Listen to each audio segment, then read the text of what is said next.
Onslow County is honoring the victims of the 9/11 terrorist attacks with an observance for Patriots Day. Now your side's Claire Curry attended the ceremony and brings us more.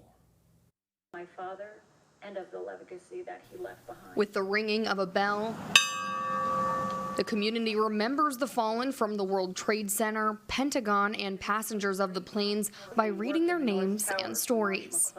I knew some, particularly out of the Army Office of the Administrative Assistant, and then the Navy Operations Center, all of which were obliterated by the aircraft, to include the Defense Intelligence Agency. 22 years later, one man who worked inside the Pentagon still remembers the call from his florist telling him what had happened in New York. We were talking and she said, "That's a terrible thing about the World Trade Center," and I had to ask her, "What are you talking about?" She said, "A plane flew in." People may not remember, but Tuesday of 9/11, 2001 was a beautiful, clear day, all on the eastern seaboard. And so it's, it's morning. How can that happen? Maybe a Piper Cub or something. And then we're trying to figure out what was happening is when Flight 77 impacted our building. Each year, he makes sure he never forgets. I write down a paragraph every year.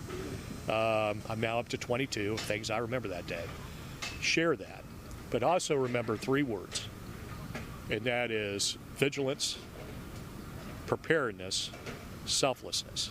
They also recognize the first responders who lost their lives in the aftermath,